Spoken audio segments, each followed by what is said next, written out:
Welcome, everyone. I'm Dana King, co founder of Black Lives Bless, and I am grateful you're here for this conversation on how to teach Declaration 2 as outlined in the 2025 Come Follow Me manual, our Sunday school teaching guide for the Church of Jesus Christ of Latter day Saints.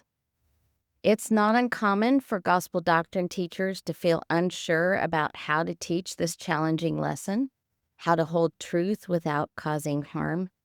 We hope today's discussion will help. A quick story about why this matters to us. When Stephanie Phillips and I taught this lesson 4 years ago in St. Louis, Missouri, Lindell Ward, our ward council had two big concerns they shared about a week before we taught. First, they worried the conversation might get political or divisive. I told them we don't need political language. We have all the gospel language we need to discuss Declaration 2. Second, they were concerned that Black members or friends hearing this for the first time might struggle and would need their ministers sitting beside them. I explained this lesson was a moment for white members to listen and that we would highlight Black pioneer heritage and invite Black members to contribute. And I said plainly, Black people are strong. They don't need escorts to hear history. After we taught, our bishop told me their concerns had been misplaced. He said, Black members and Black friends are strong, just as you said. They were energized and not shaken.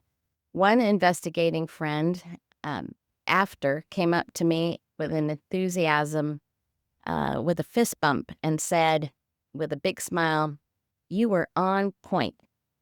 A new convert said she never imagined she'd hear this talked about in church and was encouraged. And white members told us they felt both relieved and enlightened. It reminded me that truth told in Christ, told in love, strengthens people. It doesn't tear them down. And yet, even with all the historical and scriptural knowledge we have, we know there's still confusion or differences in understanding. A 2016 national study showed that Latter-day Saints were nearly split on the origin of the priesthood and temple restrictions. Some 62% believed it had a divine origin. Others believed it was the policy of the natural man. Many of the old myths and justifications have been addressed, but the origin story is still a point where people hesitate or feel unsure. If that represents our audience today listening to this recording, that's okay. That's exactly why we're here. And with that, we are grateful to have Professor Paul Reeve, the Simmons Chair of Mormon Studies at the University of Utah and lead historian for Century of Black Mormons.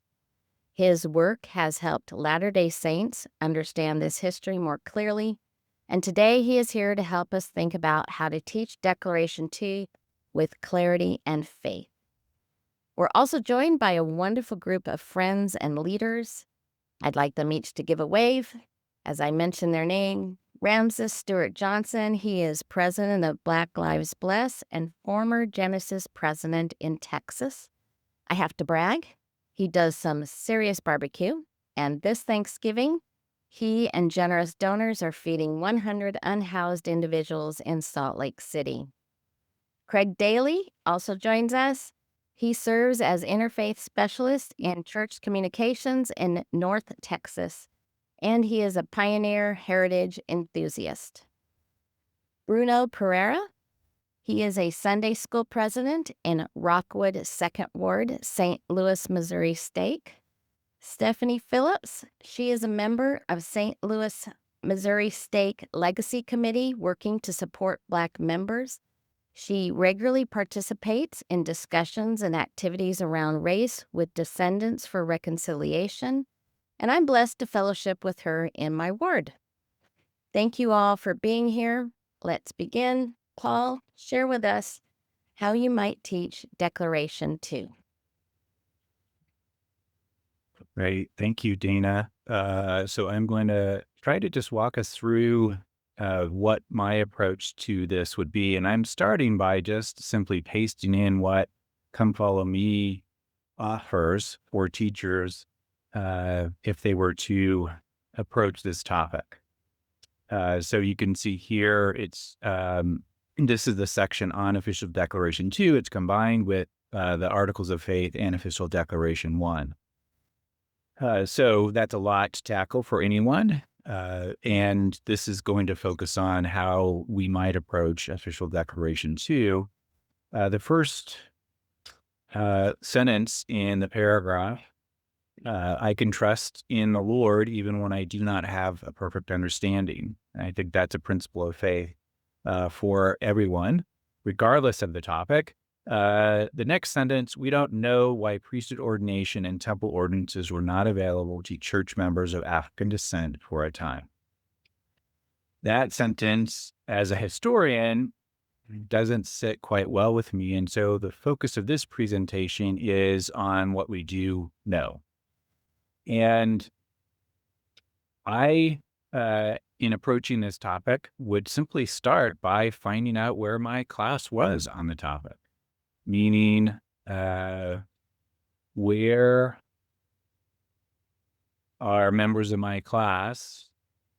What's the baseline? I do this when I teach, for example, polygamy in my Utah history class at the University of Utah. I want to know, hey, what have you heard as to why Latter-day Saints practice polygamy? And I get it all out there, so I have a baseline.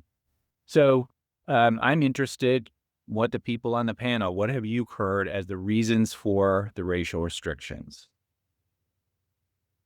And I know this is a well-educated group on this topic. I'm interested in what was floating around in your mind or had you heard in Latter-day Saint culture before you came to study it out and learn things for yourself. Just the reasons that exist. I'll go. Yeah. Ramesses. When I found out that Black members previously didn't hold the priesthood until 1978, I actually learned that from someone I was dating who shared anti-Mormon literature with me as a way to get me to turn my back to the church. When I asked some of my leaders that I felt comfortable would be honest with me, they all said they didn't know. Now, when I started digging in and started learning more for myself, some of the common themes were Black members were fence-sitters, or they weren't as valiant in their pre-existence, or the curse of Cain / the curse of Ham. And so those are some of the things that, as I began digging in, that I heard, but prior to that, I'd never heard it, and I didn't even know that they existed. Right. Thank you. Anyone else? So when I became a member, it wasn't even discussed. I didn't even know until years later that there was a restriction. As a matter of fact, somebody outside the church said, "How could you be a member of a church that just gave the priesthood in 1978?" And I'm like, "What?" And then when I did hear about it, it was because they said it was because of the curse of Cain. And I'm like, well, that's poppycock. So it was kind of unbelievable. Okay. And as I read, let's talk about race in the priesthood and Matthew Harris, and this is like, oh my lands. Did Satan have a real foothold like that? You know? So when I became a member, it wasn't even addressed. Maybe, maybe I was a female and I didn't need to know. I don't know. But I had no clue. Yeah. Thank you. Thank you. Anyone else? I'll go. And similarly, right? I grew up in the church, but it wasn't. It was somewhat talked about, and I grew up in Brazil, and it was somewhat talked about because my very first bishop, so I was about 2 or 3 years old. He was a member prior to 1978 and received the priesthood in 1978. Obviously, it was a Black, and he was a bishop, and then he was called on to be the first Black general authority um, uh, uh, Elder Martins. So it was sort of a moment of, for us, at least my ward, my little ward in Rio de Janeiro, Brazil. It was almost like a sense of pride where we felt like, man, this is, he came right from right here, but it wasn't talked about in detail. It wasn't until my mission in New York City where I bumped into a couple of people where they had issues, and I had to learn for myself, right? And to sort of try to get some details. Unfortunately, even within some LDS authors, right, there's some misconceptions and I think lack of understanding that I ended up being more confused during my mission a little bit, right? So I sort of put that on the side, and in recent years, I've tried to be a little bit more knowledgeable, on historically what really happened. So Yeah, thank you. So I appreciate this feedback. It gives us a sense of, first of all, just a lack of information. And then when there is information, sometimes like Stephanie and Ramesses pointed out, right, it's information that has been disavowed. But we haven't replaced that disavowed information with accurate information. And hopefully that's something we can accomplish with this presentation. And I want to just note that everything that I'm sharing is contained in Let's Talk About Race and Priesthood. So I know that sometimes people get leery about outside sources or what's sort of the source of the information. And nothing that I present goes beyond what's in Let's Talk About Race and Priesthood, which Deseret Book asked me to write. And after a very rigorous approval process, published in 2023. So, it went through Deseret Book's editorial approval process and a very protracted process. And so the information is contained in that book, and I'll be drawing from information in that book for the presentation, and then make a PDF of the slides available if it's useful for anyone who's looking for information to approach this topic. So I like to frame any discussion of difficult church history by something that Elder Stephen Snow said when he was church historian for the Church of Jesus Christ of Latter-day Saints. He said, "My view is that being open about our history solves a whole lot more problems than it creates." That's a philosophy that I subscribe to, and that's a philosophy that I will adopt in this presentation. I think just our opening examples of lack of information, right, leads to speculation and it leads to more challenges than being open and honest. So that's one framing principle that we'll use in the presentation. And then a second framing principle is articulated by President Dallin H. Oaks when he was a member of the first presidency. He said, "As citizens and as members of the Church of Jesus Christ of Latter-day Saints, we must do better to help root out racism." In my estimation, as a historian, it's impossible to root out racism without a willingness to examine its roots. We have to look at what it looked like among us as Latter-day Saints. If we only conceive of rooting out racism as a problem that exists out there in society, we're missing the real work that we are being called on to engage in, and that's amongst us as Latter-day Saints.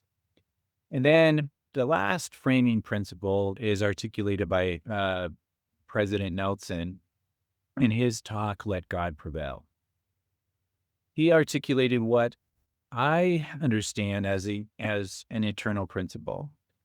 He said, "God does not love one race more than another. I assure you that your standing before God is not determined by the color of your skin. Favor or disfavor with God is dependent upon your devotion to God and his commandments and not the color of your skin." I think, once again, a profound eternal principle And yet, in the Church of Jesus Christ of Latter-day Saints, we spent roughly 130 years doing the exact opposite. Rather than someone standing before God being based upon their devotion to God, decisions were made based upon the color of their skin. So that's the difficult history. And that's what I think it's important for us to understand. So when Deseret Book approached me to write Let's Talk About Race and Priesthood, I said, I know what I want the structure to be. And, if this project's going to go forward, it's going to need to be framed this way if I'm going to be involved with it. And they were fully on board. And the book is structured in this way.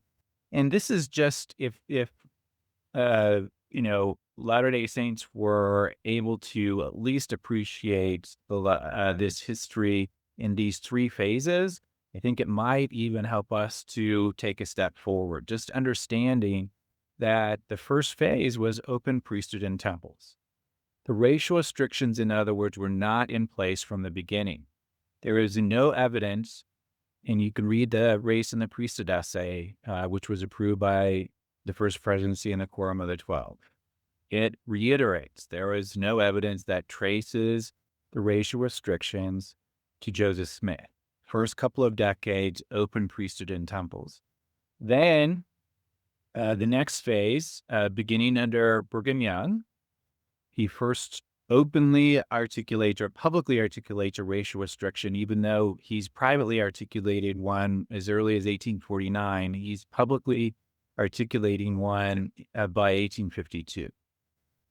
But it's not firmly in place at his first utterance. So it takes on a life of its own, and I think firmly solidified by 1908 under Joseph F. Smith. So open priesthood and temples are replaced by segregated priesthood and temples. And then in June of 1978, President Spencer W. Kimball announces what becomes known as Official Declaration 2, the reason for this lesson. And in my estimation, that is simply a return to racial inclusivity. It restores the church to its founding principles of inclusion and rectifies the church to the scriptures of the Restoration. So just understanding those three phases can be helpful in how to approach this difficult history. So we're going to start, and then the rest of the presentation is just offering evidence to support these three phases. So you might have skeptics in your class. And I think it's just important to say, okay, look, we're going to lay this out in these three phases, and I've just picked some slices of evidence for each of the three phases to support the assertion that this is how it played out over time. In historical documents, we do know, right? We do have evidence that can support the way that this plays out across time. And like I said, I'm just picking some slices of evidence. The Let's Talk About Race and Priesthood book has a lot more than what we can present, in a Sunday school lesson. So phase one is members of the Church of Jesus Christ of Latter-day Saints created an inclusive vision. Joseph Smith claims 5 revelations that are included in the Doctrine and Covenants, our topic of study for this year in Come Follow Me. Before I wrote Let's Talk About Race and Priesthood, I read the Doctrine and Covenants and intentionally read it racially. And I came away more convinced than ever that the founding decades are characterized by open priesthood and temples in racial inclusiveness. So I've asked, the people on the panel, let's just read these 5 different revelations. So D&C 5864. Early, the sound must go forth from this place unto all the world, and unto the utmost parts of the earth. The gospel must be preached unto every creature, with signs following them that believe. Go ye into all the world, preach the gospel to every creature, acting the authority which I have given you, baptizing in the name of the Father and of the Son and of the Holy Ghost. Verily, Amen. thus saith the Lord unto you, my servant Stephen Burnett. Go ye into the world, and preach the gospel to every creature that cometh under the sound of your voice. Therefore, go ye into all the world, and unto whatsoever place ye cannot go, ye shall send, that the testimony may go forth, may go from you into all the world unto every creature. But purify your hearts before me, and then go ye into all the world, and preach my gospel unto every creature who has not received it. What's the common theme? The gospel was supposed to go to everyone. Who's left out? Nobody. Sometimes I hear Latter-day Saints suggest that they try to justify or explain away the racial restrictions by suggesting, Jews first, then Gentiles, as a parallel to white people first, then Black people. What we just read were 5 revelations to Joseph Smith. A lot of times as Latter-day Saints, we like to say unto every nation, kindred, tongue, and people. 5 revelations say unto every creature. There is no wiggle room.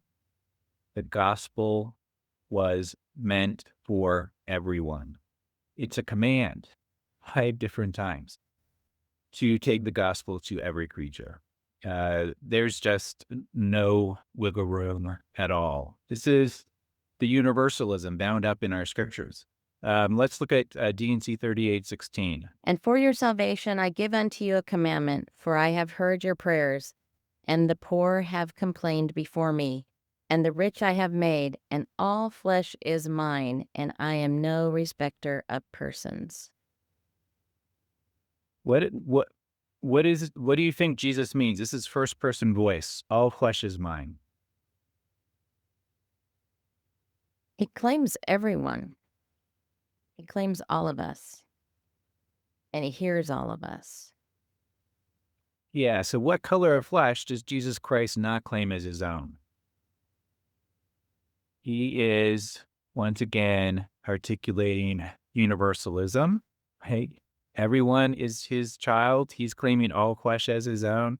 And in first person voice, he's declaring himself as no respecter of persons. If we lay the racial priesthood restrictions at his feet, what are the implications? Everyone is equal in his eyes. And to suggest that somehow he is the source of this seems to violate the very thing he's declaring himself to be, no respecter of persons. Okay, so that's just a couple of pieces of evidence. I like to show this as another piece of evidence because people say, well, what about the temple? Black people weren't allowed in the temple. And we have this message from the first presidency that was published in the Times and Seasons newspaper in October of 1840 in Nauvoo. And the first presidency is exuberant about the nature of the gospel gathering that has taken place up to this point. And so they publish this article as they imagine the gospel message spreading around the world and those who might gather to Nauvoo, Illinois. Yet the work rolled forth with the same rapidity as it is heretofore done. We may soon expect to see flocking to this place people from every land and from every nation. The polished European, the degraded Hottentot. Hottentot is a 19th century term used to apply to tribal South Africans specifically, or tribal Africans generally. They are imagining them gathering to Nauvoo, Illinois, and the shivering Laplander, persons of all languages and of every tongue and of every color, who shall with us worship the Lord of hosts in his holy temple and offer up their orisons in his sanctuary. Talking about who will be invited to worship in the temple that they will begin to build that following spring. just another piece of evidence for the inclusive vision in the first couple of decades of the faith. And we can go all the way to March of 1847 under Brigham Young, where this inclusive vision continues. There's a Black Latter-day Saint named William McCary who complains to Brigham Young and other Latter-day Saint leaders at winter quarters that he's experiencing racism at the hands of his fellow Latter-day Saints. And I think the evidence is that he was experiencing racism. So he makes an appeal to Brigham Young, and Brigham Young responds by trying to reassure him that everyone is a part of God's human family. It has nothing to do with the blood, for of one blood has God made all flesh. We're all part of the same big family. He's paraphrasing Acts 17:26. And then McCary complains, well, look, I don't have priesthood authority. And Brigham Young says, look, we don't discriminate in distributing priesthood authority. And he cites Q. Walker Lewis, who has been ordained an elder by William Smith, Joseph Smith's younger brother, in the Low Massachusetts branch, as evidence that we don't discriminate in distributing priesthood authority. We have one of the best elders, an African in Lowell, a barber. It matches perfectly what we know about Q. Walker Lewis. He's a barber by trade. He's in the Low Massachusetts branch. He's an ordained elder. And we also know he's an abolitionist. He paid a generous tithing, and he would host missionaries in his home to spread the gospel message. And when McCary persisted, Brigham Young tried to reassure him again, look, we don't care about the color. So that's just additional evidence, right, even with Brigham Young in March of 1847 about this racial vision. And then we could look at how Latter-day Saints actually applied this open vision. They ordained Black men to the priesthood in the North, and they converted enslaved people in the South to the Latter-day Saint gospel. Unto every creature, they took that seriously. The most well-documented Black priesthood holder in the 19th century church is Elijah Abel, and he's ordained in January of 1836 as an elder. Joseph Smith signed his ministerial certificate a couple of months later, and that's indicating his approval of that ordination. He receives his washing and anointing rituals in the Kirtland Temple later that year, and then by December is ordained a member of the Third Quorum of the 70, which is a missionary quorum in the 19th century, not a general authority quorum as reconstituted in the 20th century. But nonetheless, he will spend the rest of his life as a member of that Third Quorum of the 70 and serve 3 missions for the Latter-day Saint faith. Other evidence of racial inclusion. Jane Manning James and her entire family convert in Connecticut.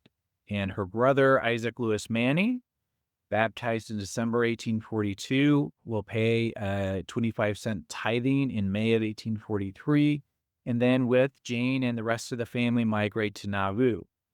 Jane becomes a servant in the Nauvoo mansion house in Joseph and Emma's house, and Isaac becomes the cook. He will later recall, I was cook in the prophet's kitchen at Nauvoo, and he used to say I was a mighty good cook too. I cooked the prophet's meals when I was servant in the family. He became a drummer in the Nauvoo Legion. He donated to the building of the Nauvoo Temple. And what became his badge of honor, in the painting here is by Marlena Wilding. He's a Black Latter-day Saint artist, graduated from BYU, and she depicts Isaac with a shovel and in one hand and an affidavit in another hand. In 1903, he swears out an affidavit that he dug the graves. He is the person who dug 4 graves for the slain bodies of Joseph and Hiram Smith. 2 graves in the Nauvoo Cemetery, where caskets filled with sand were buried because the saints were worried those who had murdered Joseph and Hiram would dig up the bodies and desecrate them. And then Isaac dug 2 more graves at the Joseph and Emma homestead location where the bodies were actually laid to rest. And that was his service to Joseph and Hiram. his badge of honor, and he carried that with him for the rest of his life, so much so that he wanted that affidavit, which is in the church history department's archives, where I found it. And he also told a fellow Latter-day Saint that he knew Brother Joseph was a man of God, and he would have laid down his life for the prophet if he could have done so. So it gives a sense of his devotion to the faith. And then, as evidence of enslaved people, right, unto every creature,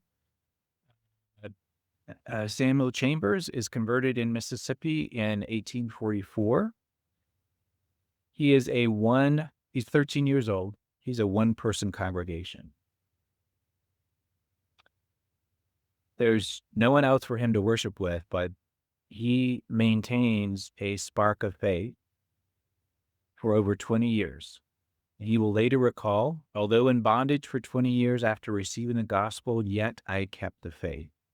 I was baptized in the year 1844, and after that, I was 21 years in bondage, during which time I never heard a word of the gospel. The Spirit of God remained within me. In 1865, I was liberated. I then commenced to say means to gather. This took me 4 years. So at the end of the Civil War, he gains his freedom, saves up money, and with his wife and relatives, they migrate to Utah Territory and arrive in 1870. And he will become a member of the Salt Lake 8th Ward Deacons Quorum, even though he's not ordained a deacon. And he will, on occasion, bear testimony, and these are his words. I don't get tired of being with the Latter-day Saints, nor of being one of them. I'm glad that I ever took upon me the name of Christ. Some think it is small to be a deacon. I think there is nothing small in the kingdom of God. So that's evidence of the open racial vision in the first couple of decades of the faith. And Latter-day Saint missionaries took the command to preach unto every creature seriously. They're baptizing enslaved and free Black Latter-day Saints, as well as white enslavers. So you have white enslavers who are enslaving their fellow Black Latter-day Saints. And so things are going to start to change when that disparate group starts gathering to Utah Territory, a political entity without prior laws on the books regarding slavery. Latter-day Saints' open vision starts to deteriorate, and it's replaced then by segregated priesthood in temples, but that develops in fits and starts over time. So I think it's important for people to understand that outsiders looked in on that open racial vision and were shocked. They accused Latter-day Saints of being too accepting of the very dregs of society. So these are just examples of the accusations leveled against the Latter-day Saints in Missouri. One accusation leveled against them: Mormons honored the natural equality of mankind without accepting the Native Indians or the African race. These are not, praises of Mormon diversity. They're accusations that Mormons are accepting the very people that the rest of white society has segregated and even enslaved. Mormons opened an asylum for rogues and vagabonds and free Blacks is one accusation, and that they are accused in Missouri of actually promoting Black ascendancy over white people. They don't understand the right racial hierarchy, and they are too accepting of the people that the rest of society suggests should be segregated or enslaved. So the most significant way that you claim whiteness for yourself when you're accused of being too friendly with Black is in distance from Blackness. And that's what we see happening across the course of the rest of the 19th century as Latter-day Saints move in fits and starts away from that racial inclusive vision. And so in teaching this, I just sort of zeroed in on 4 moments. So once again, it doesn't just happen overnight. And I see 4 time periods that I would focus in on. And, depending on the time you have in a classroom, you might skip some of these, right? These are just moments where I see the racial restrictions beginning to formulate and develop over time. So we'll just touch on them really briefly. 1847. Remember, we had Brigham Young favorably aware of Black priesthood holder in March of 1847. In December of 1847, that same year, he learns about Enoch Lewis in the Lowell, Massachusetts branch, married to Mary Matilda Webster. So this is Kewalker Lewis's son, who's Black, and a Latter-day Saint, married to a white Latter-day Saint in the Lowell, Massachusetts branch. And William Appleby, who visited the branch, was disgusted by this, firmly against race mixing, and reports this to Brigham Young in December of 1847 at winter quarters. There are only 13 handwritten lines that survive from that meeting, but they are filled with concern over race mixing. And Brigham Young will first privately articulate the notion that capital punishment might be the penalty for race mixing. So we see him moving in a different direction, and concern over race mixing seems to be the catalyst for moving him in a different direction. The next moment that we can zero in on is 1852, and this is when Brigham Young will publicly first articulate a racial restriction, and it's in a debate with Orson Pratt over what laws will govern enslaved people in Utah Territory. Orson Pratt is arguing for a free soil ethic. He represents the free soil ethic that's sweeping in across the nation, and Brigham Young will look backward to unfree labor categories that he grew up with, indentured servitude and apprenticeships. And so there's a debate that takes place in this legislative session, and Orson Pratt wants the proposed legislation dismissed altogether. He argues that only God administers divine curses and that they are particular to a given time and place. So God may talk about a curse in the Old Testament, for example, and that's where it stays. It doesn't have anything to do with 1852 Utah Territory. So he's rejecting the curse of Ham, servant of servants, that's been used by Christians to justify enslaving Black people for several hundred years before the church is even founded. He says curses are not multi-generation. Shall we take then the innocent African that has committed no sin and damn him to slavery and bondage without receiving any authority from heaven to do so, is his question. He defines people of Black African ancestry, in other words, as innocent. Brigham Young will define them as inherently guilty and articulate the curse of Cain. So that goes back to the stories that Ramesses and Stephanie heard as an explanation for the racial restrictions. And that will be the explanation that Brigham Young actually gives. Orson Pratt finds, the notion that Utah should enslave or legalize enslavement preposterous. He says it's enough to cause the angels in heaven to blush. And he actually proposes that Black men be allowed to vote in 1852 Utah Territory. So why is this important? Because we have evidence. We have evidence. We have information for where the racial restrictions come from. And it's a very earthly debate in a territorial legislature that will prompt Brigham Young's first public articulation. So in response to Orson Pratt's articulation or proposal that Black men be allowed to vote, Brigham Young will say, we just as well make a bill here for mules to vote as Negroes or Indians. You cannot find within man upon the face of the earth who are the seed of Cain any that possess knowledge and sensibility enough to vote. Brigham Young will also say, what we're trying to do today is to make the Negro equal with us in all of our privileges, again, rejecting the notion of Black male voting rights. My voice shall be against it all the day long, he says. And in the very same speech, he will articulate this curse of Cain rationale for a priesthood restriction. If there never was a prophet or apostle of Jesus Christ spoke it before, I tell you, this people that are commonly called Negroes are the children of Cain.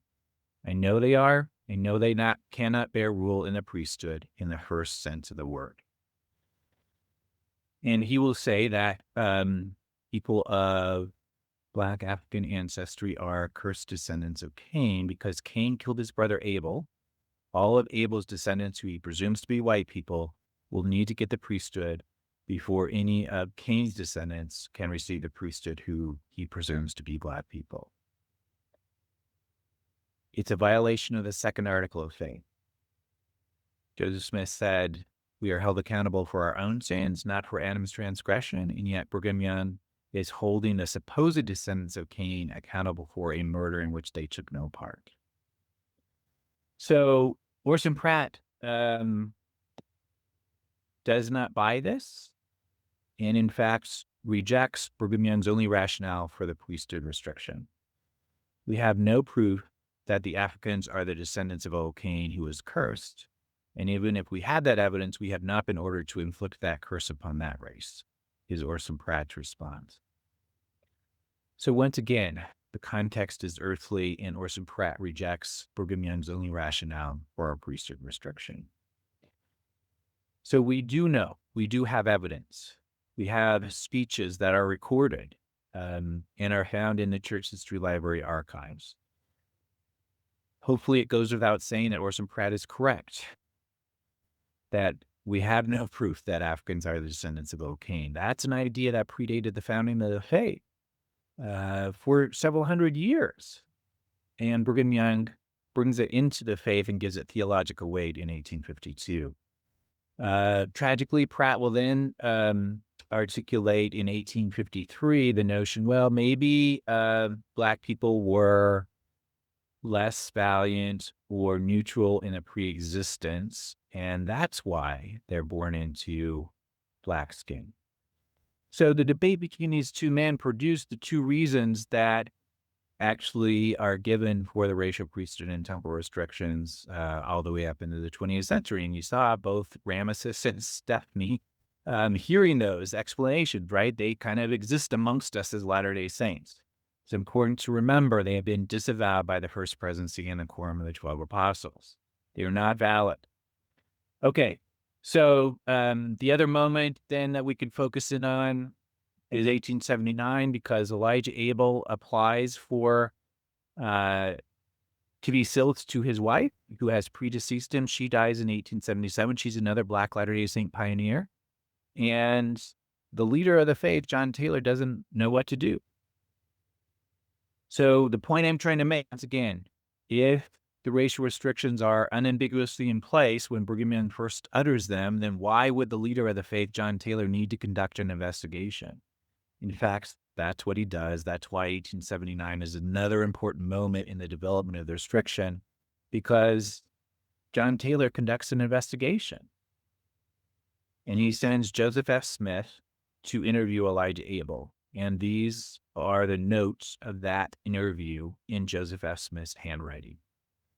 And I think the most important part is Elijah Abel telling Joseph F. Smith that Joseph, meaning the prophet Joseph Smith, said he was entitled to the priesthood and all the blessings. John Taylor's conclusion from this investigation is that in the early days of the church, sometimes mistakes were made. So in his interpretation of this, someone made a mistake, and he's deciding that that mistake was Joseph Smith. And Brigham Young got it right when he said Black people should not hold the priesthood. He decides he will allow Elijah Abel's priesthood to stand, but not allow him into the temple to be sealed to his deceased wife.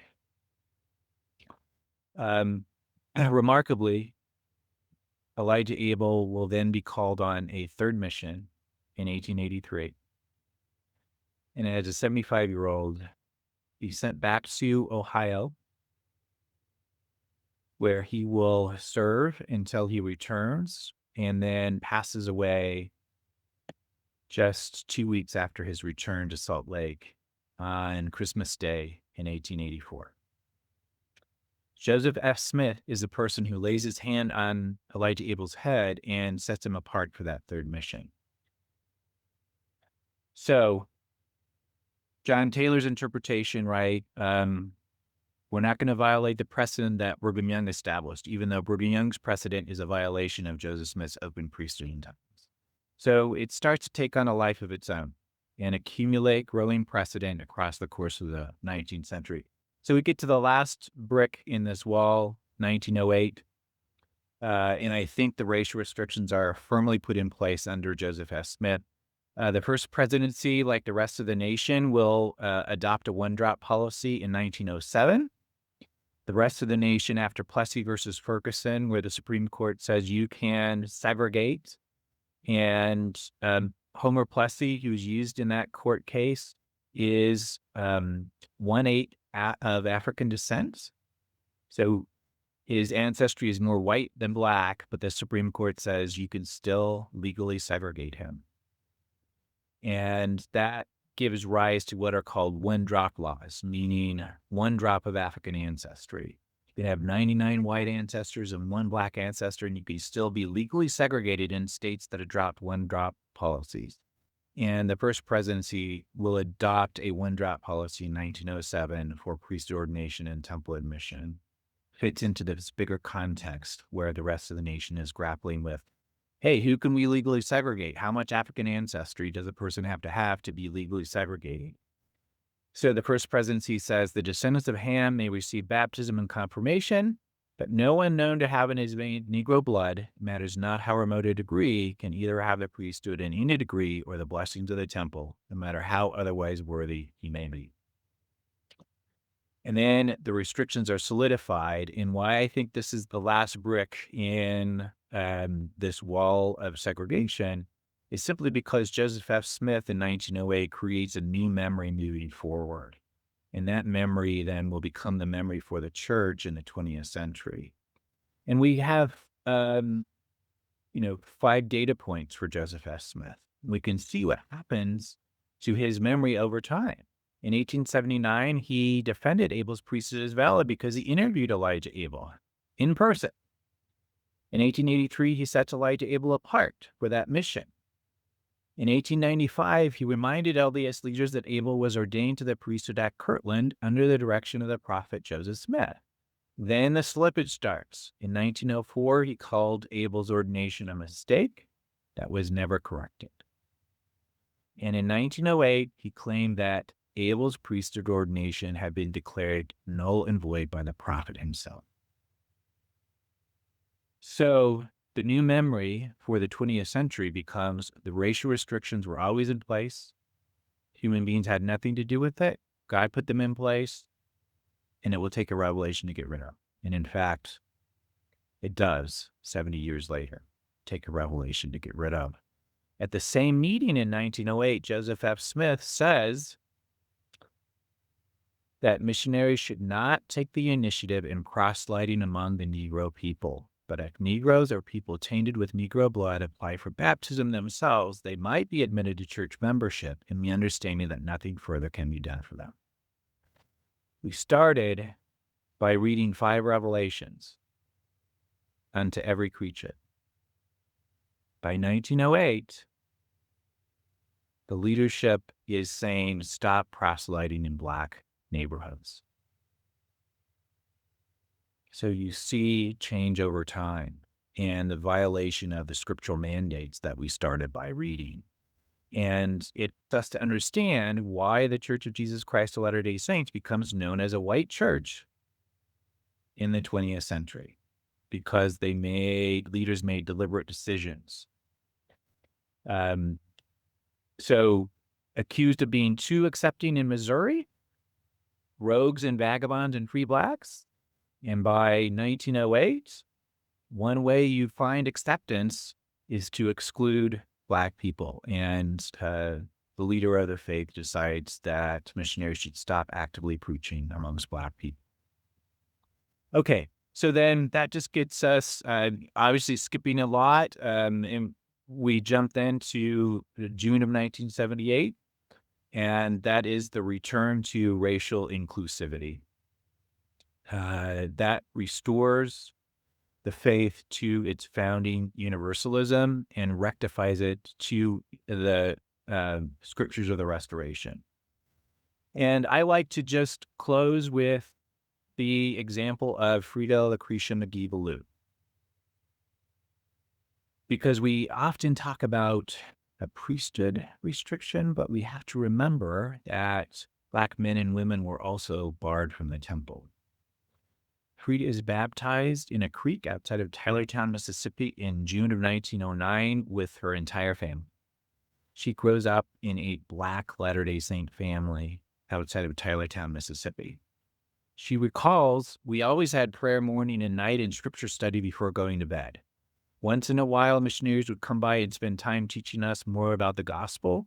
My parents taught us the principle of tithing. When my father was teaching school, our tithing was sent in regularly to Darwin, which is where the branch office was located."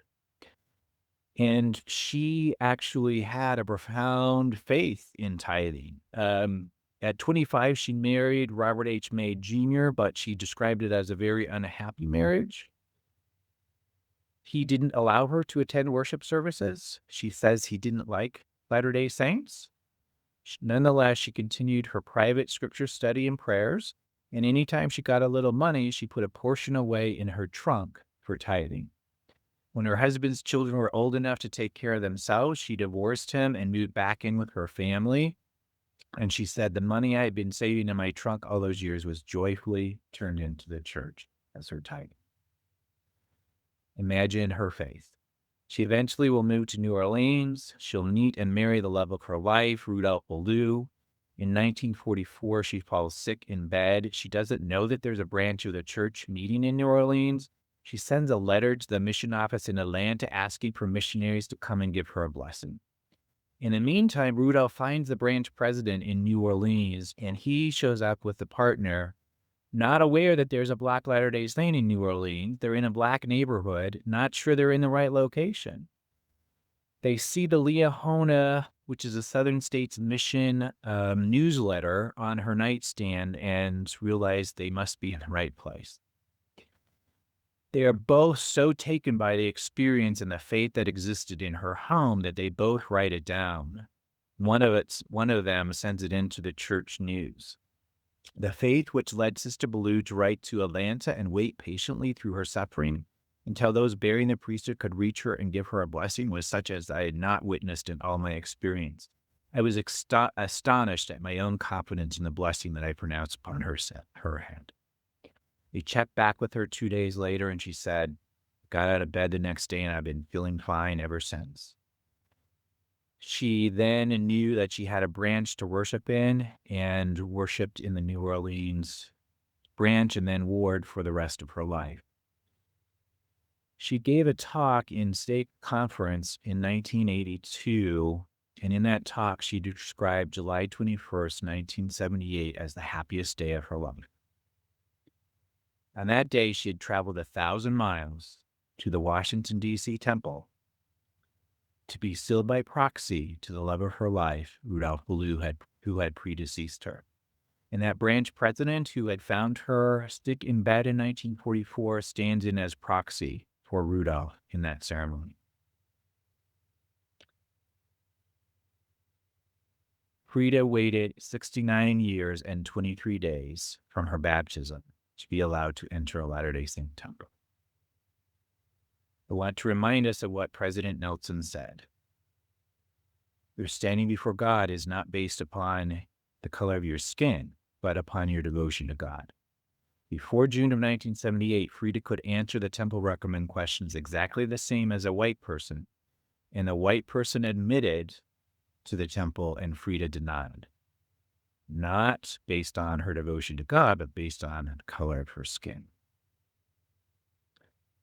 So this is why this is heavy history. And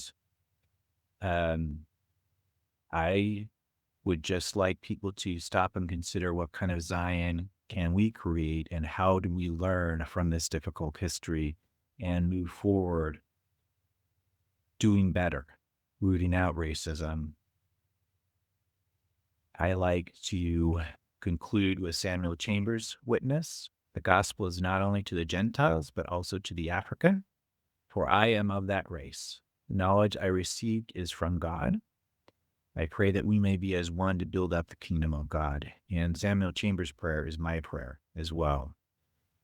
And I think it's also helpful to give people a way to process and think through this. And I like to use Moroni 9, or excuse me, Mormon 9:31, where Moroni is speaking, and he's saying, look, my father and I have imperfections. We're both prophets. We have imperfections. Don't condemn us because of our imperfections, but give thanks to God that he's made manifest unto you our imperfections, that ye may learn to be more wise than we have been. And it's wise counsel that is applicable, I think, to the racial restrictions. How can we learn to be more wise on race and inclusion than what our history bears out? So that's the basic outline of how I would present this. And I have lots of thought questions I'd love to engage people with. But I'd like to start by, after we go through that, what is wrong with saying, after we've gone through what we've just gone through, then what is the challenge of saying we don't know? How does that sit with people on the panel? Craig, you're in an interfaith group. If you're to say to people from Black churches in your interfaith group, hey, our church doesn't know where its racial restrictions come from, like, what kind of reaction are we going to get if that's the position that we take? And after going through at least a brief history, what response do we have from the panel as to this as a way to approach it? Yeah, I feel like if we say that we just don't know, that leaves us in a challenging interfaith position where when we are willing to talk about the history and talk about what we are doing today, I think that opens hearts and builds bridges. Yeah, thank you. Bruno or Ramesses, do you have thoughts? I think it if we don't share or we don't look for the reasons, it can sound sometimes like we're hiding something. And so I think the more knowledge and with the background understanding and the insightful, right, understanding well, even what was going on at the time, I think it's helpful to share that with others. So Yeah, thank you. Kind of along the same lines. By saying that we don't know, it's not taking ownership of our past. And, Paul, you and I have had this discussion, and we think and feel the same way. And one of the things that we had discussed was our church is built on repentance in the atonement. And by saying we don't know, it's like me being before the bishop knowing that I've sinned, and me to say, well, I don't know. I don't think that I did anything wrong. How can I have true and sincere repentance and have a broken heart and contrite spirit if I don't acknowledge what I've done? And I think in order for the church to heal and move forward, it's to acknowledge that what happened by giving the apology and then allowing people to sit with it, to work through it, to go back and remember what is it that you truly believe, and then move forward. But I think as long as we play, no pun intended, we play the fence sitter game, you're not allowing people to heal. You're not allowing people to accept the truth. Because I've been in conversations with people as recently as 2 or 3 months ago who still believe in their hearts that the priesthood restriction and temple ban was of God. And I always loved your presentation with bringing up the sister from New Orleans, because I think that is what gets missed. What gets missed severely is that Black women were not allowed to go to the temple to take out their endowments. And I mentioned to someone a couple of weeks ago that for a church that is based on forever families, the temple restriction for Black members dissolved Black families. That legacy that they could have had within the gospel.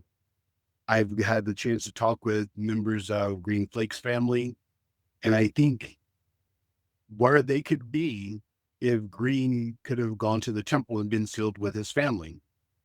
And that's the thing that I think we need to really take a look at is our church is big on legacy. And when we look at our leaders, a lot of them can trace their lineage to the pioneers.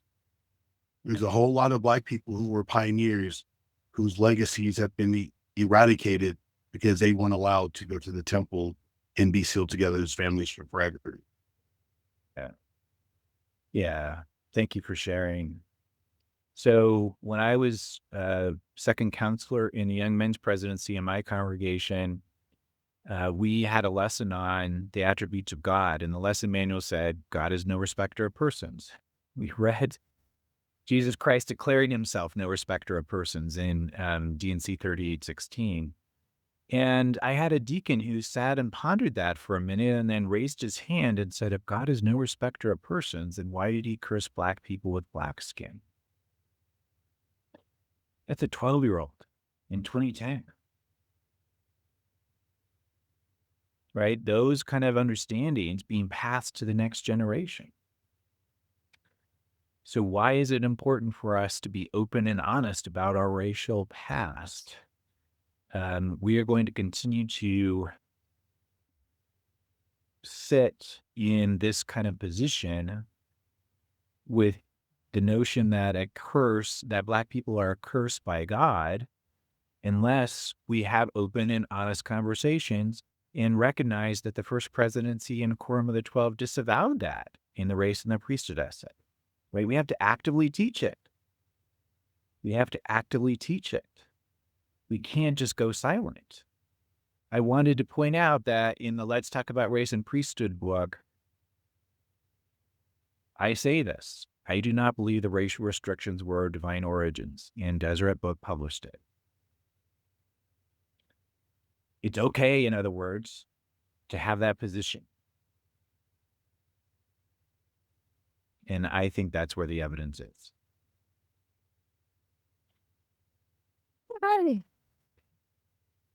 The whole thing just confuses me, especially when you read The Pearl of Great Price, chapter 5. Um,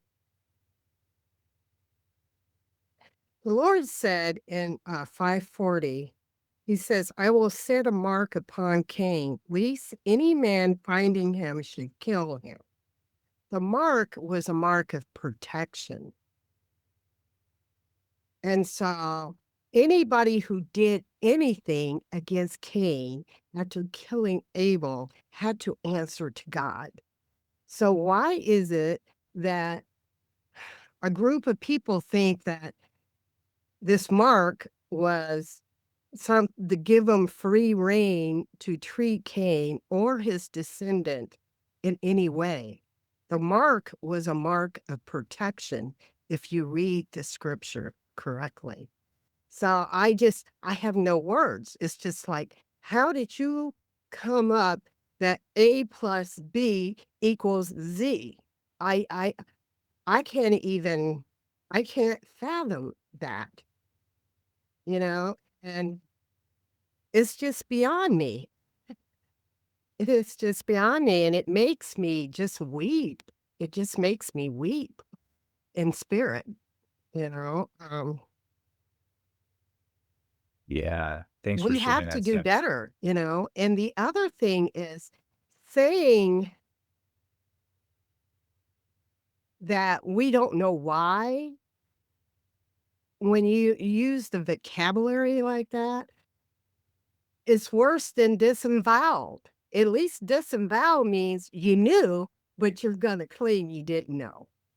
Now you're just saying, I don't know, but you did know. You did know the fact, okay? At least the higher ups did. You know what I'm saying? So it's just hard for me. It is.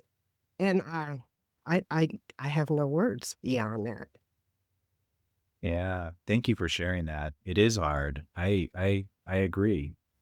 And, you know, I love sort of the clear explanation you just offered. Brigham Young will say that the mark was black skin and a flat nose. So it is difficult to grapple with that.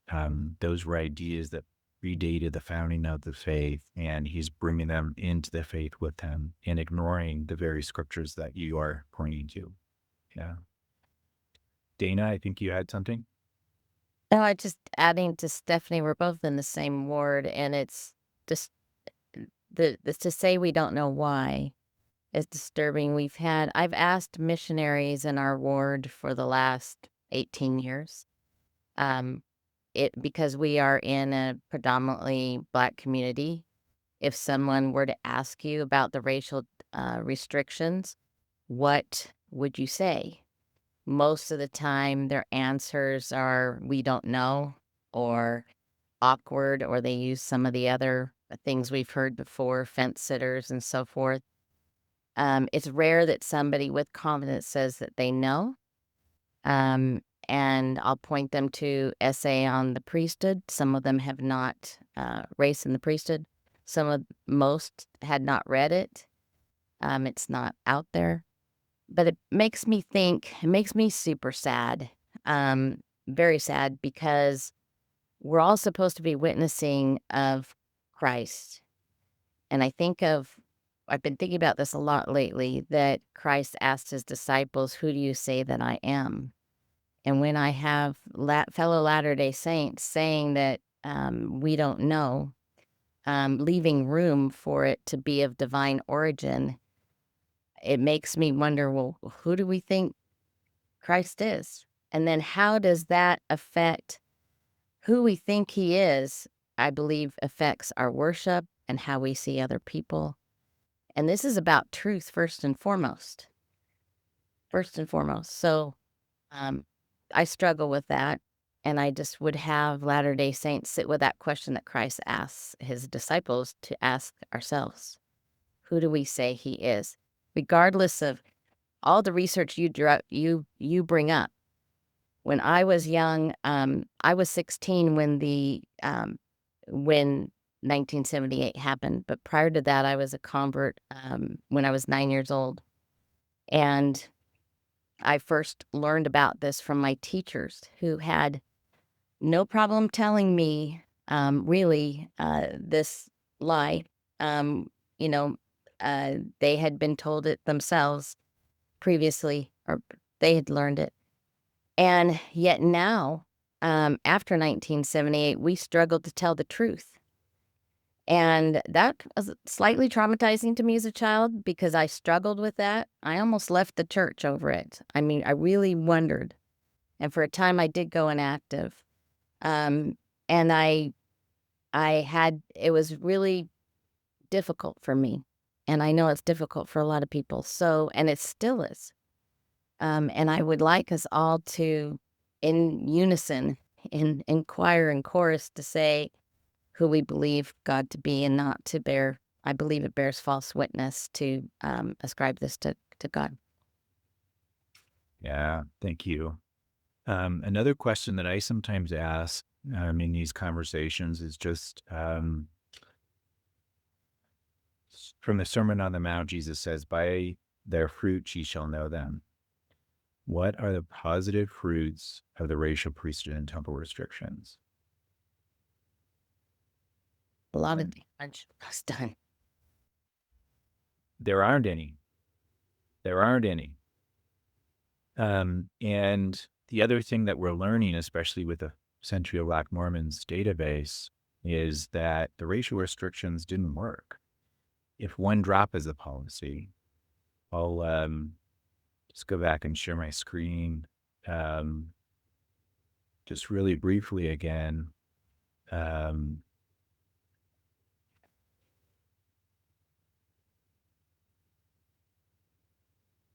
So I say this, and let's talk about race and priesthood. If one drop was a standard, we now have DNA evidence that makes it clear that there has never been a period of Latter-day Saint history without Black people admitted to the temple and ordained to the priesthood. It was a standard impossible to enforce. In other words, I've had white Latter-day Saints in the present send me emails and say, hey, we did our DNA and we have African ancestry in our DNA. And we think it traces back to ancestor X or Y. And if so, we would love them included in your database. And we do the research and we include them in the Century of Black Mormons database up through the generation where they pass as white, because there are, mixed race families.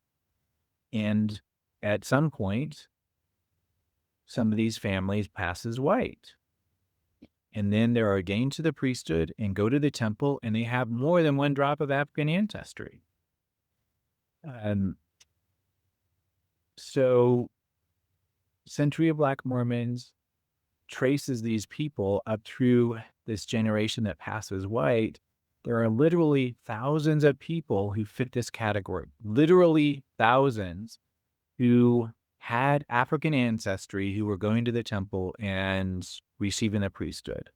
One family that Tanya Ryder for Century of Black Mormons just finished was the Harriet Church family. She was enslaved, had 10 kids, came to Utah, married her former enslaver, and they were sealed in the Salt Lake Temple. And then all of the kids are receiving priesthood and temple admission, and then they have kids, and then they have kids. And so you have generations and generations before 1978. And the best example, Jenny Pulsifer, a professor at BYU, just did the research on one of her ancestors, James Brown Jr. He's the founder of Ogden, member of the Mormon Battalion. What his family was known as colored was the language of the time in New North Carolina in a court case. And DNA evidence demonstrates that he was 1/8 African ancestry. Same as Homer Plessy in Plessy versus Ferguson. When they moved from North Carolina to Illinois, they passed as white. The knowledge of their ancestry in the community in North Carolina didn't travel with them to Illinois. That's where they convert. He is then becomes a bishop, goes to the temple in Nauvoo, part of the Mormon Battalion, founds Ogden, and the first documented person of Black African ancestry to participate in polygamy. He has 13 wives. So this is Jenny Pulsifer's conclusion to her biography of James Jr. Of James Jr.'s 28 children, 16 received temple ordinances in their lifetimes. These are people with more than one drop of African ancestry. A large number of his 209 grandchildren also received temple ordinances and priesthood ordinations during the 19th and early 20th century. James Jr.'s sister, Obedient, had 10 children, 5 endowed in their lifetimes, who produced 36 children. His brother Daniel likewise had 5 endowed children, who had 47 children. From 1839 to the present, descendants of James Jr., Obedient, and Daniel Brown have attended the temple and held the priesthood. Thousands are practicing members of the Church of Jesus Christ of Latter-day Saints today, a resounding demonstration that people with African ancestry have always fully participated in the ordinances and offices of the church. The point I'm trying to make is racial restrictions did not work. If you're going to take all of that literally, there were thousands of people with more than one drop of African ancestry who were participating in priesthood ordination and temple admission. By their fruits ye shall know them. What are the positive fruits? And it's a policy impossible to enforce.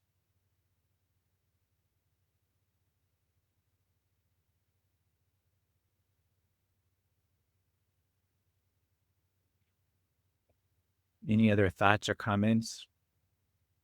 I had one other thing that I would just like to comment on is the first time I heard you, Paul, articulate essentially what you reviewed tonight, I found it profoundly liberating that I could go back and lean on the scriptures of the Restoration as the explanation for what we do and what we started out by doing, and that we simply were going back to those principles of the Restoration when in 1978. And so, yeah, I just find it very liberating to be able to look at it the way that you have explained it. Yeah, thank you, Craig. It was liberating for me too, to sort of come to that conclusion after, studying the documents and the history and sort of laying it out. For me, that's the big aha. That's why I like the three divisions, right? Because 78 returns us to that original universalism. We strayed from our founding principles. And what Joseph S. Smith is saying in 1908, stop preaching to Black people, right? We read 5 verses that said, unto every creature, right? And that's when my heart breaks. One of the many times in this history that my heart breaks. It's just one of those moments where, oh man, 5 revelations and you are violating it. You're violating those revelations, right? So thanks for sharing that, Craig. I really appreciate that. Thank you, Paul, for helping the scales to fall before our eyes further with the evidence that you provide. I would say also the evidence that we have is almost self-evident in the lives of Black people and the Black family, the beautiful Black family.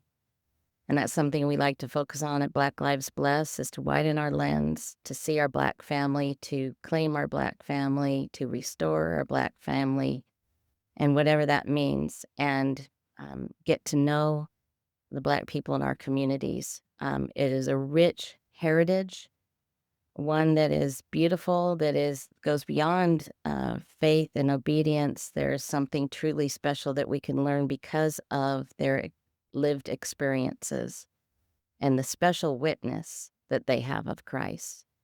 And I have found that my understanding of Christ and God has been greatly enlarged and enriched. And I believe it was President Nelson who said, get to know someone who is unlike you, not like you. There's, we're in kind of a fog. We have our own experiences.